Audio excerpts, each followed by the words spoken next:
Joshua chapter 24, you'll notice it's the last chapter of Joshua. Last chapter. It's Joshua's second final address to the nation. He has an address in chapter 23 where he speaks to the nation from Shiloh where the tabernacle was. And now it says in chapter 24 that they've moved places. We don't know how much time went by between chapter 23 and 24, probably a week or two. That would be my guess, not a long time. Joshua's an old man.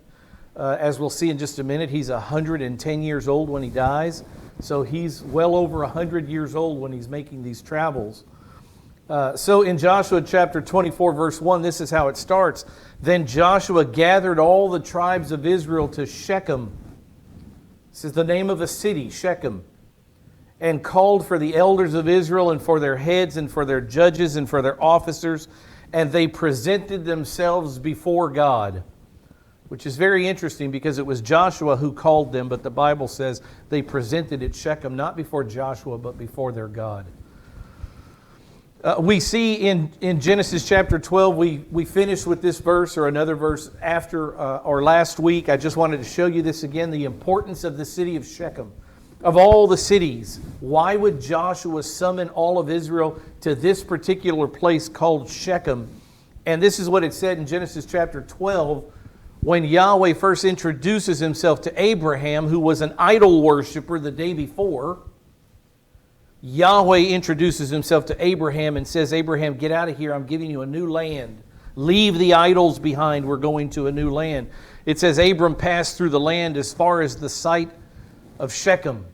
So Abram passes back and forth throughout this promised land, looking at the land, and he goes to Shechem, and he goes to a particular oak tree, the oak of Moreh. And it says, now the Canaanite was then in this land, which is interesting because when Joshua regathers at Shechem, the Canaanites should not have been in the land. They should have been defeated over the last 37 or so years. But when Abram was shown the land, the Canaanite was in the land. When Joshua is giving his speech, the Canaanites should be well on their way to being destroyed from the land because that's what God wanted and what God gave Israel, the destruction of the Canaanites. It says, Yahweh appeared to Abram, and this is what God said, to your descendants I will give this land. So he built an altar there to Yahweh who had appeared to them. No more false god worship, no more the god of the Chaldeans, the ancient Babylonians, no more worship of those gods. Abram now turns to worship the one true God, Yahweh. He builds an altar. He sacrifices animals to the one true God, probably for the first time in his life. And God says, I'm going to show you a new land. I'm going to give a new land to your people. So it's no surprise that given that Shechem is where God first appeared to Abram, or God appeared to Abram and Abram made this first altar to God. No, God appeared to Abram when he was up north in Mesopotamia. But he tells him, go to this land. And when Abram got to Shechem, he worshiped God.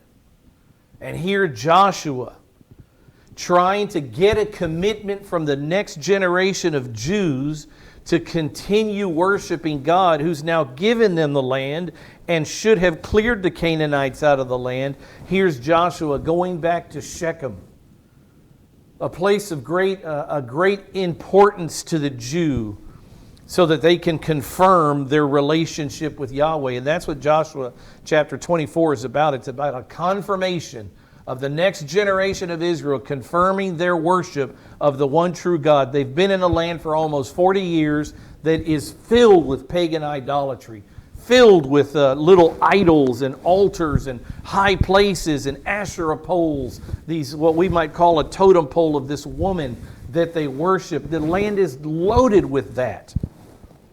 Just like the land of Mesopotamia was when God called Abram out of it. And so now they're in a land that's in the process of being purified.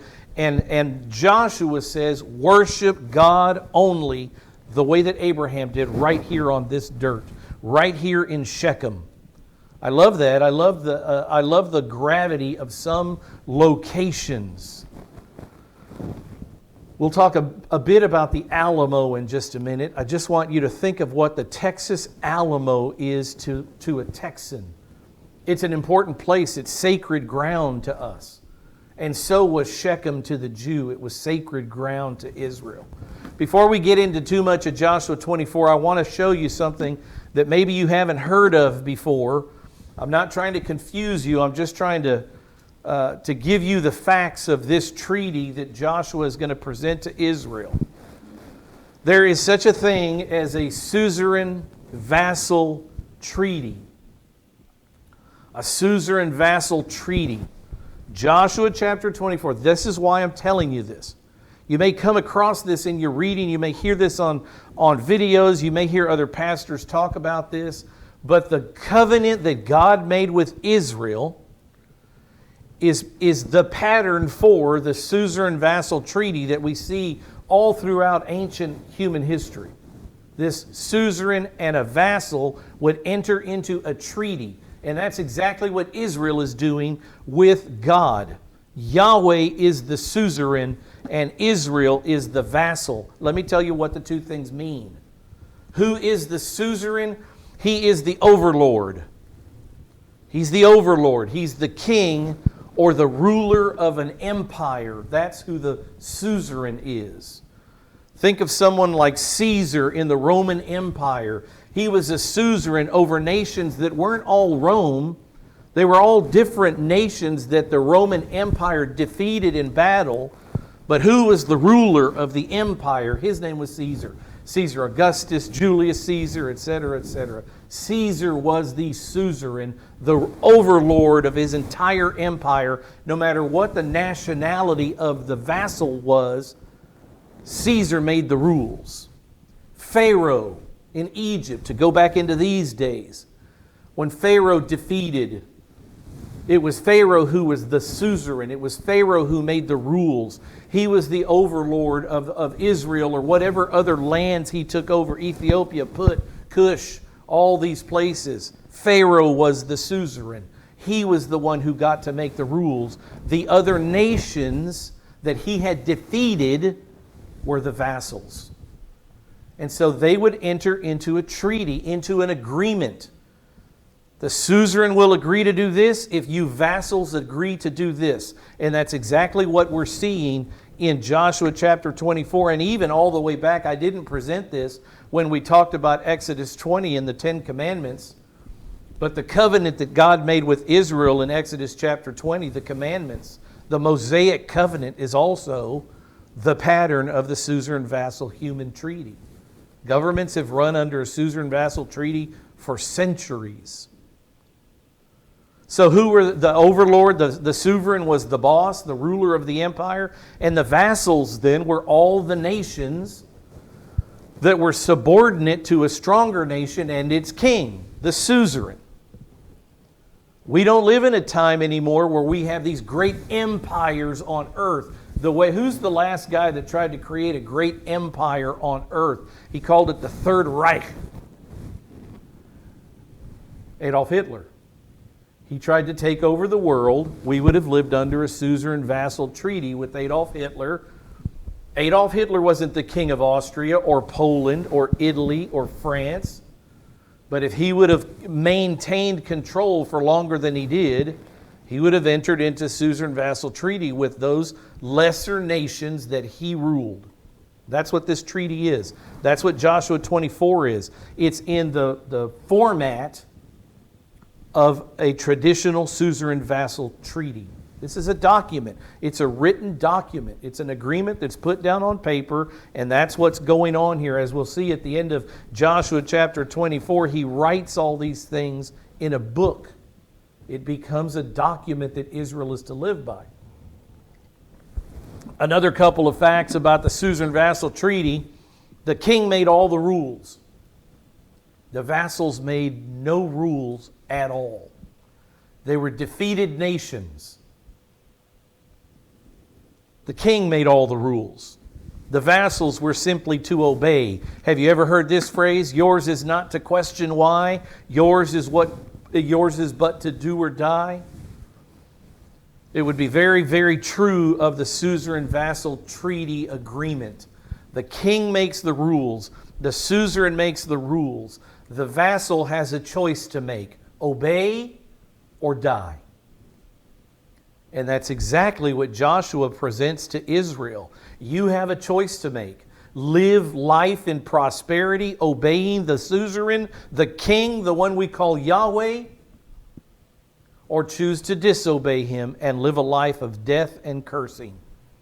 That's the deal that Joshua is laying forth before Israel yet again. He's done it before, 40 years earlier when they entered the land, when he first took them to Shechem, and now at the end of his life he's taken them back to Shechem so their children, the next generation, can make the same choice before God. Obey or die. So the king made all the rules, the vassals were simply to obey. The treaties usually involved these two things. What would the king expect from his vassals, from these nations? What's the first thing that the king wants from all of his people? It was true then, it's true today. What's the first the first thing that an emperor or a king demands of his citizens? Taxes.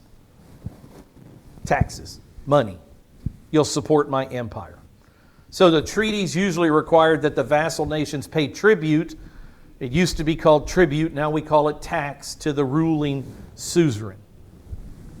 And it also implies that the vassal nations were to furnish their young men as the army.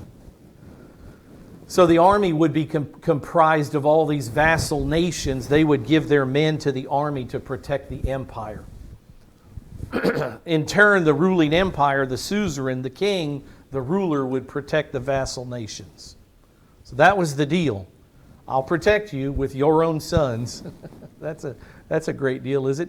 You give me your sons to die in battle and I'll protect you. And also you give me all your money. Every time I ask for your money or seek an increase, you'll give it to me or die. That was the deal. The suzerain made all the rules. So the suzerain vassal treaties were in written form. They were documents. They were covenants, like our United States Constitution. The Bill of Rights is a deal that the government makes with its citizens. So here, but we are not a suzerain vassal treaty. We're a different type of treaty. What I'm saying is when you make a treaty, it is codified in writing. It's signed, ratified, verified, etc. It's a written document, and a suzerain vassal treaty would have been a written document. So that's exactly what we see in Joshua chapter 24. We see the format of a historical suzerain vassal treaty covenant, agreement. And this is what we see in Joshua chapter 24. These things, the preamble, is exactly what you would have seen when Pharaoh made an agreement with any country that he had in vassal subjection. And that's how Joshua chapter 24 is written. So in verse 1 and 2, the first part of verse 2, you see a preamble. In the second section of the treaty, which is exactly what you'll see in a Hittite treaty, if you go back 4,000 years in human history, you can find a suzerain vassal treaty. Look it up on Google. You'll see examples of suzerain vassal treaties from way, way, way back, thousands of years. Starting in the second half of verse 2 all the way to verse 13, we have a historical prologue. In a suzerain vassal treaty, the suzerain, the king, the ruler, would give a historical recount telling these nations of all that he has done for them and why they should give him tribute and their sons for military, among all the other things. There was a historical prologue. Let me tell you what I have done for you. And you can imagine here, if you're God, if you're the God of Israel, and you're going to enter into an agreement with Israel, and you're going to recount the history of Israel to them, to your children, what kind of things, you tell me, what kind of things is God going to bring out about what He has done for Israel in the past, say, 80 years? What has He done for Israel? Israel, who started out 80 years ago as slaves in Egypt. What has Yahweh done for Israel? What's He going to include in this historical recounting of what He's done for them? He's going to tell them how He brought them out of Egypt, how they crossed the Red Sea, how He gave them manna and water in the wilderness, all these things. He's going to continue to remind Israel through the historical prologue, listen, I've defeated kings and nations for you. You should bow down, and in this case of God, you should bow down and worship me and me alone for the things I've done for you already. Historical prologue. In the next section, we'll see in verse 14 to 24 the stipulations for the vassals. What does the king require of his vassals? So in Joshua 24, we're going to see just exactly what Yahweh requires of Israel. That's the pattern here, the suzerain vassal treaty. This is the way every suzerain vassal treaty was written. Stipulations for the vassals with the consequences of disobedience. This is what I want you to do, but if you don't, this is the punishment that will come. In the last section, verse 25 to 28, we see the agreement. We agree, we will do it. The agreement, verse 25 to 28. So that's what we have as we go through this. Keep that in your mind as we start going through these verses, that's the structure that we're looking at. This is a treaty. This is a treaty. This is a covenant. This is an agreement that God is making with this new generation of Israel as they settle in the land of Canaan for the long haul. That's what God wanted. Long haul Canaan, land of Canaan living. Eternal land of Canaan living, if Israel wouldn't have had their own ideas. So the preamble, we see the preamble again. Joshua gathered all the tribes of Israel to Shechem. This is part of the preamble. He gathered the elders, the heads, the judges, the officers. They presented themselves before God. That's all preamble. In Joshua chapter 2, more preamble. Joshua said to the people. And now the treaty begins. He's gathered them, he's beginning to talk, and now the treaty starts with this historical prologue. Thus says the Lord, the God of Israel. So who's speaking here? Joshua? Or is he speaking as a prophet the words of Yahweh himself? Look what it says. Joshua said, thus says Yahweh the Lord. So these are the words of Yahweh, the God of Israel. This is what he begins to say in the historical prologue. God is telling Israel, the suzerain who makes the rules. We call that sovereignty when we talk about God. He's the suzerain who alone has the right to make all the rules. He is sovereign. He is the King of all kings. The eternal King of the universe is God. And he starts telling Israel what he's done for them. This is why you should consider entering into this treaty with me, vassal Israel, because of what I've done for you. He says from ancient times, I want you to go back in your minds and look at all these things. From ancient times, because God is the Father of the Ancient of Days who knows all things. From ancient times, your fathers lived beyond the river, the Euphrates River. They lived beyond the river, namely Terah, the father of Abraham and the father of Nahor, and they served other gods. I mentioned earlier that Abraham was an idolater when he lived in Ur of the Chaldees. And that's why I said that, because they worshipped other gods. Not only Terah, but Abraham and Nahor, his brother, they all worshipped other gods until Yahweh, the one true God, presented himself to Abram. In verse 3 it says, then I took your father. This happens in Genesis chapter 12. I took your father from beyond the river. Look at all that God does. In this list, look at what did man do and what did God do for man. This is all about what God does for man. I took him. I led him through all the land of Canaan. Remember, Abraham zigzagged the land until he came to Shechem. And when he came to Shechem, he built an altar to worship God, who told him, all this land will be yours. So I took him from beyond the river. I led him through all the land of Canaan. I multiplied his descendants, and I gave him Isaac. In verse 4, he continues the history. To Isaac I gave Jacob and Esau. You can find that in Genesis chapter 25. See, God's not telling a story that He didn't publicize for us or publish for us. We have all these stories. He wrote them down for us. Moses, He had Moses write these things. To Isaac I gave Jacob and Esau. And to Esau I gave Mount Seir to possess it. Mount Seir is modern day Jordan. Esau's land in the Bible is known as Edom. Edom, whenever you come across Edom, that's where where Jacob's twin brother Esau lives.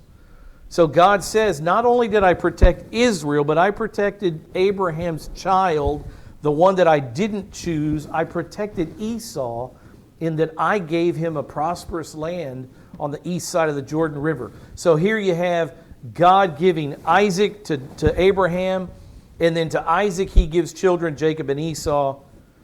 To Esau I gave Mount Seir to possess it, but Jacob and his sons went down to Egypt. He's a perfect storyteller because he's the author of the story. God's the one who wrote all these things into being. I can't contemplate the mind of God when He's retelling history because it was just interesting to me. As a guy who teaches history, as a guy who's taught history, it's interesting to listen to God teach history. You learn a lot about the way to teach when you hear God teach. Then I sent them Moses. Look at who's doing the work here. Israel has become slaves in Egypt. And does God just lay still while Israel are slaves, or does God act personally in human history?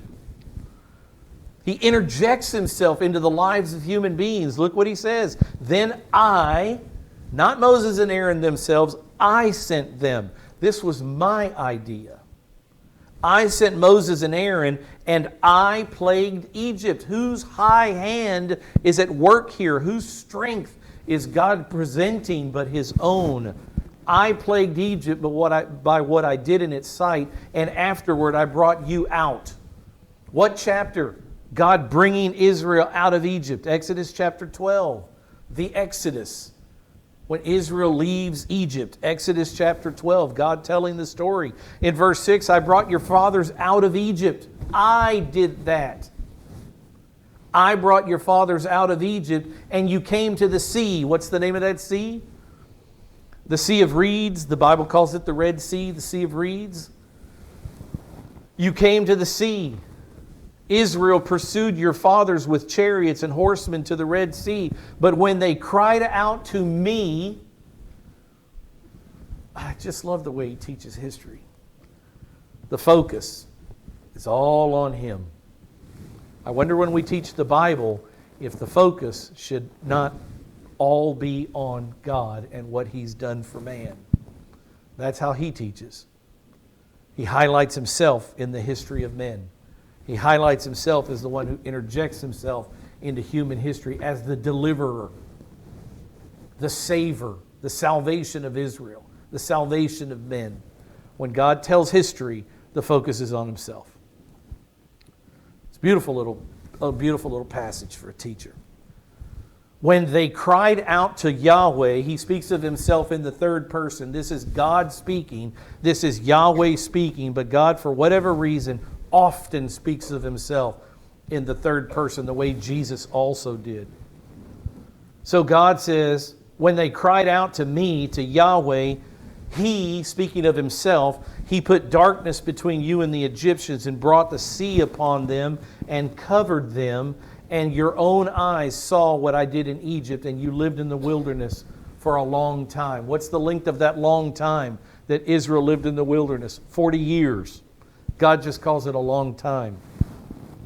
Then I brought you, who's the focus? I, Yahweh, God. Then I brought you into the land of the Amorites who lived beyond the Jordan. This is in the days of Moses, Numbers chapter 21. I brought you to the land of the Amorites who lived beyond the Jordan, on the east side of the Jordan, and they fought with you. When they showed up, when the horde of Israel, this gigantic ant pile walking across the earth, when they got to the land of the Amorite kings took up arms against Israel as if they could defeat them. And God says, who did the fighting? Who protected Israel? They fought with you, and I gave them into your hand. God defeated them. Yes, He used the Israeli army under Moses, but God gave the victory. I gave them into your hand, and what did you get when I won the land for you? You took their land. You took possession of their land when I destroyed them from before you. God's doing all this. In verse 9, what happens after that? Then Balak, the son of Zippor, you'll read about this in Numbers 22. We went through this. Balak, the son of Zippor, the king of Moab, he arose and fought against Israel. And he sent and he summoned Balaam. Remember Balaam and the talking donkey? He went and he summoned Balaam, the son of Beor, to curse you.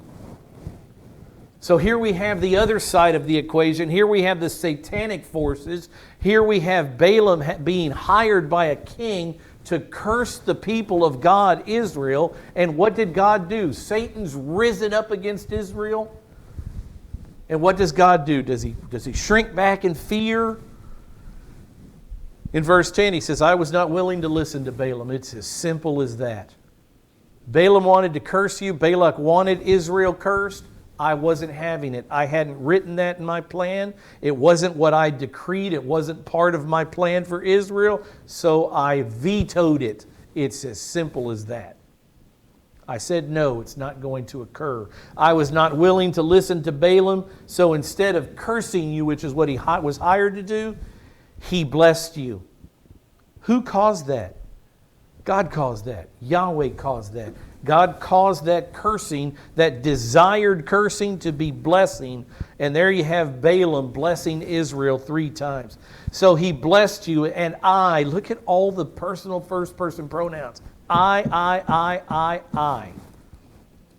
This is the suzerain, the ruler, the king of the empire, the only one who makes the rules, telling Israel, I've done everything for you.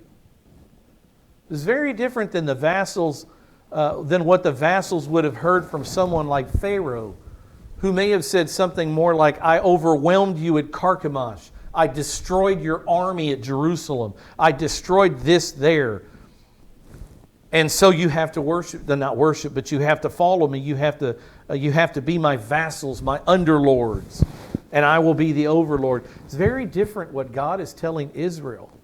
I've lifted you up. I've protected you. I've nurtured you. I've provided for you. I've guided you. I have fought for you. I've done everything for you, my child. All I want is for you to love me and obey me. That's all I'm asking for. Love me and obey me. It's all He's asking for from you and from me also. Verse 11, you crossed the Jordan and came to Jericho. We saw that in the book of Joshua, in the very beginning of the book of Joshua, and Joshua leads them to Jericho. The citizens of Jericho fought against you. So not only did Sihon and Og, the kings of the Amorites, not only did they fight against you, but you crossed the river and nothing changed. The nations in Canaan tried to kill you. But what did I do for you? How did I father you? I delivered you from their hands. You crossed the Jordan, Jericho fought against you, the Amorite, the Perizzite, the Canaanite, the Hittite, the Girgashite, the Hivite, the Jebusite. Multiple armies fighting against Israel to wipe them off the face of the earth. Sound familiar? Multiple nations, multiple countries banding together to fight against Israel to wipe them off the face of the earth once and for all. 2,000 years, no, not 2,000. 3,500 years ago this takes place. 3,500 years ago, the heart of the nations was to destroy Israel. Here we are in 2022, and what's the heart of the nations? To destroy Israel. Nothing's changed. There's nothing new under the sun there. Does God continue to protect Israel? Yes or no? Yes, because what is Satan's desire for Israel? Wipe them off the face of the earth. Exactly what he wanted to do here. To wipe them off the face of the earth. It will never happen. Thus I gave them into your hand. God again, the deliverer, the one who fights for Israel. Verse 12, I sent the hornet before you, and it drove out the 2 kings of the Amorites from before you, but not by your sword or by your bow. It wasn't by your strength. God fought the battle through these supernatural hornets He sent out to kill. Verse 13, just continue reading what God did for Israel. Why would Israel have any reason to enter into a treaty with this suzerain called Yahweh? Because, my goodness, He's the purest thing on earth. He's pure provision. He's pure love. He's pure defense for Israel. He's done everything for Israel, and that's what He's presenting. Why would you not want to enter into a treaty? Why would you not want to reconfirm your commitment to worship only Yahweh after all that this God has done for you? I gave you a land on which you had not labored, and cities which you had not built. Remember, I've told you, Israel went into the land of Canaan, and it was an established civilization. It was what you would call mature in every sense of the word. And God tells them, I gave you cities which you had not built, and you have lived in them. You're eating of vineyards and olive groves which you did not plant.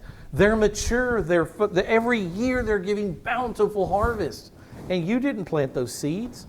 I had the Canaanites do it for you, knowing that one day I would let you into the land that I promised to Abraham. So this is all the historical prologue, and now we go into the stipulations for the vassals. God has told Israel in this historical this historical prologue, everything He's done for you. Now Joshua starts to speak. Because of, with all this in mind, of who our God is, what does our God require from us? So we go into this third part of the suzerain vassal treaty format, the stipulations for the vassals, what the suzerain expects from them, and also what will happen if they disobey. In verse 14 then, now therefore fear the Lord. Joshua speaking now. The Lord has said His peace. He's told of all the good things He's done for Israel. And Joshua says, now, therefore, because of all these things that God has made known through me, that He has done for Israel, fear the Lord and serve Him in sincerity and truth. Sincerity, not with lip service.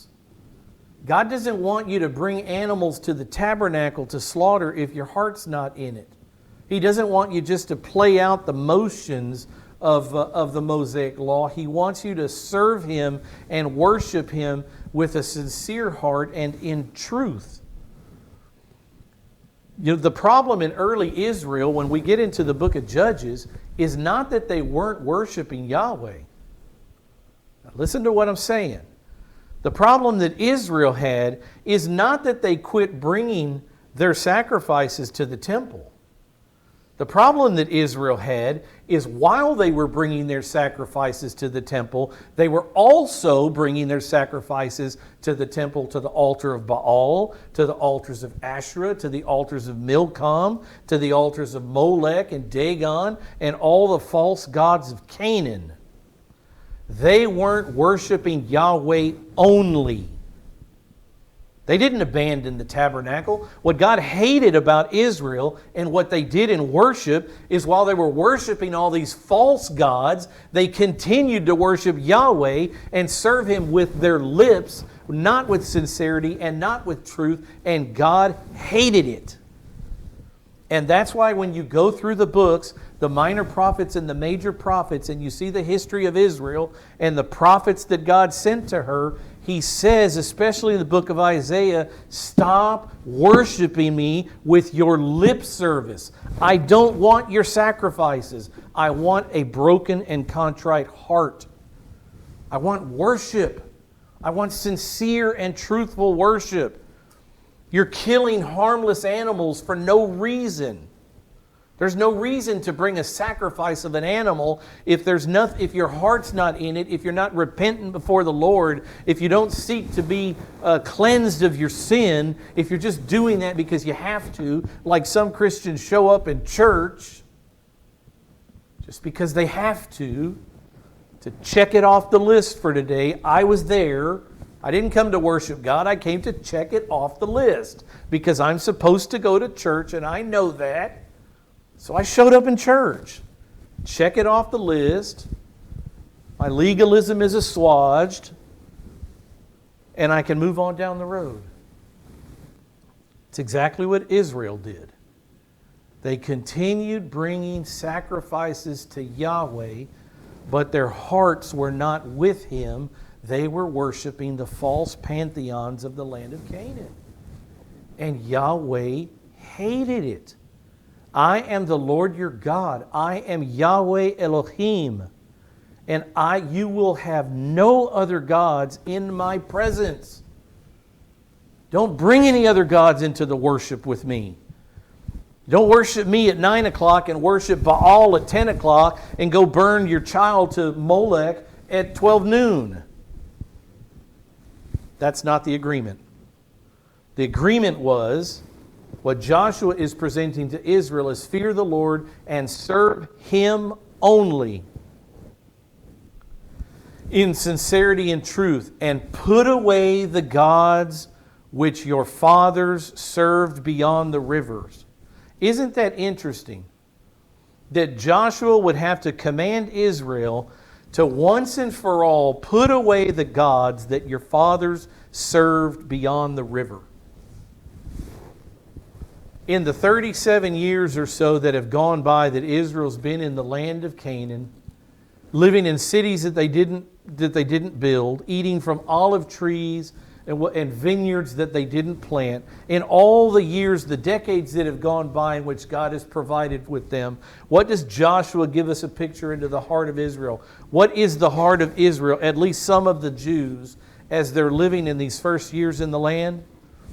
They still are worshiping the gods of their fathers, which their fathers served beyond the river. Now, the river here, we're talking about the Euphrates River. We're going way back in time to the time of Abraham and Nahor and their father Terah. We're talking about the Mesopotamian pantheon of false gods. These people are idolaters. They just could never cleanse themselves of their idolatry. I don't know why. God presents Himself in 14 verses or so of all the wonderful, perfect, miraculous things He's done for Israel. But who do they continue to be in their heart of hearts? They continue to be people that want to serve false gods. We're about to see that when we get into the book of Judges. We'll see a verse in just a minute concerning this. They immediately fell off to worship false gods. As soon as the energy and the power of Joshua, their leader, as soon as Joshua died and all of Joshua's generation died with him, all the elders that served with him, Israel immediately fell into idolatry. And Joshua knows it. He's no fool. He's lived in the land of Canaan with these people for over 30 years now. He sees what's going on, and he says, you have to, as vassals of the suzerain Yahweh, you have to put away, this is the stipulation for you, you have to put away your false gods and worship the suzerain only. And you have to serve the Lord, he says in the very last statement. You have to serve God, Yahweh. Remember when you have the Lord in all capital letters? That's a name. That's God's covenant name that He gave to Moses in Exodus chapter 3. He's naming a specific God. That is His name, Yahweh. And Joshua is saying you have to stop worshiping all this trash. All these false, non-existent gods.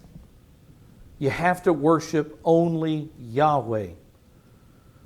So in the ancient, another statement about the suzerain-vassal treaty from the historical human standpoint, when the vassal made an agreement with the suzerain, yes, we will serve you, yes, we will pay you tribute, yes, we will give you our sons to be in your military, they also had to reject all other alliances. So you couldn't be Pharaoh's vassal and at the same time be the king of Babylon's vassal. It's one and done. You had one suzerain that made all the rules and one suzerain only that you had to give your allegiance to.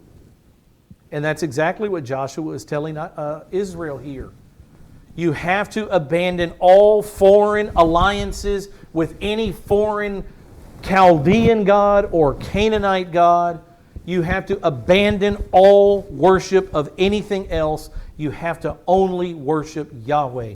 He will have it no other way, and He's the one that makes the rules. He's the suzerain. So what is the vassal to do? Worship one God, Yahweh, and serve one God, Yahweh.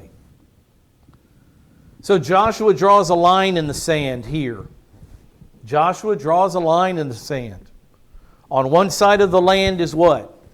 I'm going to skip this because we've seen it recently, what it means to fear God. I told you we were going to talk about the Alamo for a minute. My historicity wants to talk about the Alamo for an hour, but give me 1 minute. I just want to show you that these kind of things continued to happen. And what Joshua lays down before men is something that men have laid down before other men for centuries. Make a choice. Elijah comes along hundreds of years later, and what does Elijah do? If you want to worship Baal, but I'm telling you to worship Yahweh, the one true God. And he has this event with water and fire. He's drawn a line in the sand. Who do you want to worship? You choose Israel, whom you will worship. And Travis did the same thing at the Alamo. He drew a line in the sand. You know the story. And the line in the sand was, we're going to die between the walls of this Spanish Presidio. In the next few days, if you choose to cross the line and stay, we will all give our lives to the freedom of Texas. And that's the choice, live or die. And he drew a line in the sand as history shows. And the men gave their lives not to Santa Anna, not to the Mexican army. The men gave their lives the second they chose to cross that line. That's the moment that they died. It's very representative of Jesus in the way that He says, no man takes my life, I lay it down freely. And those men at the Alamo, 186 men strong, they did exactly that on that day. They chose to die for your freedoms and mine. So that flag you see waving could come down, and one day the Texas flag could take its place. The flag of the country called Texas. The Republic of Texas. Those men chose to die on that day when Travis drew that line in the sand. And the same thing is occurring when Joshua draws this imaginary line, but he says, you have to choose today. The gods that were across the river that your forefathers worshiped, the gods that are in the land of Canaan, or Yahweh. He will not allow you. This ruler will not allow you to worship both. It's one or the other. There's a line in the sand. It's the same thing that Joshua is doing. In a minute, he'll say, you choose this day, life and prosperity or death and cursing. It's your choice, Israel, the way you're going to live in this land. It's your choice. And Israel will say, oh, we will worship Yahweh. Far be it from us to walk away from Yahweh after all He's done for us. And what do? As soon as Joshua breathes his last breath, where are those other gods? Get the idols back out. Let's worship the gods of our fathers across the river. Let's worship all the Canaanite gods. Let's enter into their overly sexualized worship, because that's a lot funner than bringing a lamb to the tabernacle and slaughtering a lamb. We can go engage with the temple prostitutes, the temple female prostitutes, the temple male prostitutes. Not good. That's what they did. Interesting when Satan dangles something in front of humanity. When Satan dangles a temptation, if you read the history of the world, the history of men from the beginning, Adam forward, that dangling always seems to be in a bikini. Got to read human history. Read what toppled empires, homosexuality. What is that? It's a dangling of a sexual perversion. That's what it is. I mean, when God wants to bring down a civilization, read Romans 1. It's all about sexual sins, promiscuous heterosexual sins, and then he gives them over to homosexual sins. And then by the end of it, the whole nation is saying, oh, we love this. We support this entirely. And that's God giving a nation over to depravity. We see the pattern in the Bible over and over. So what does Israel do? How do the Canaanites worship their gods? Sexually. There's no other way to put it. Sexually, that's how they do it. In orgy. And so these foolish Jewish men, instead of worshiping a God who just highlighted to them all that He has done for them and all that He will do for them, Joshua's gone, Grandpa died, so we don't have that guidance in the family because Grandpa's dead. I don't know if you've ever known anybody, but I've known people that as long as Grandpa is alive, it makes a boundary, it's a protection of the family because they won't do certain things because they'll let Grandpa down. You understand what I mean? I can't do that while Grandpa's alive. Grandpa he will not abide this in any way. But as soon as Grandpa dies, Joshua being Grandpa here, we're going to do whatever we want to do. We can put whatever we want on Facebook, on Twitter, on social media, on any social media. We can flaunt our bodies. We can flaunt our lascivious lives. We can flaunt anything we want to because Grandpa's not here. And that's exactly what Israel is about to do. Grandpa dies, and I'd like to use a phrase, but I won't, but everything breaks loose. And they go to strict idolatry. They bring into their worship of Yahweh fun worship. And what do we do today? What do the mega churches have for you today? We are in no means a mega church. What do the mega churches have for you? Entertainment, laughter, stories, rock concerts. It's funner than this, isn't it?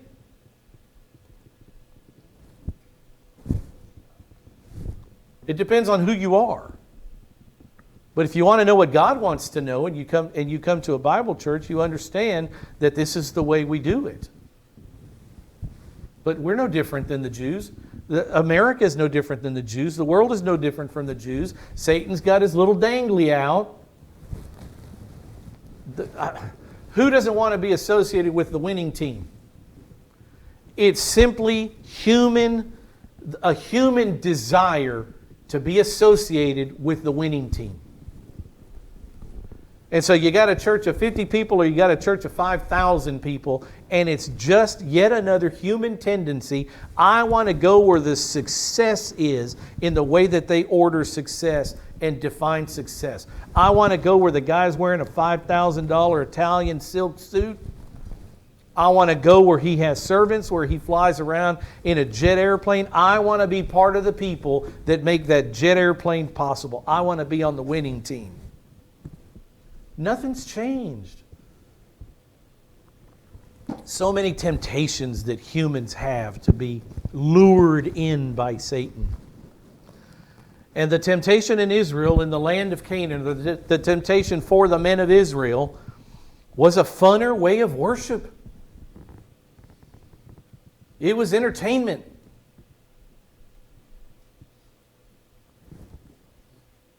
So much so that one day Israel would pass their children, even the kings of Israel would pass their children, and I mean sacrifice their living offspring to the false god Molech. Can you imagine how deceived do you have to be in the line of King David, a king named Manasseh, to offer your children to an imaginary god? Wow. Talk about the heart being deceitful and presenting something to a person that is just total garbage, total fallacy, total satanic hatred for mankind. And yet even the kings of Israel fell for this. So, I'm going to close here and we'll get to the rest of this next week, but I just want to thank you, church, for coming and listening to the Word of God be taught. we would have been good family members to Joshua. This church is those who have chosen, and I'm not saying we're the only ones, that's not what I said. But this church chooses to worship Yahweh. Same God Joshua chose to worship. As for me and my house, and if the church is called the household of God, this particular household, Gulf Coast Bible Church, has decided emphatically, with no turning back, to worship Yahweh at all costs. And until we breathe our last breath, this is what we'll do. Let's close in prayer. Heavenly Father,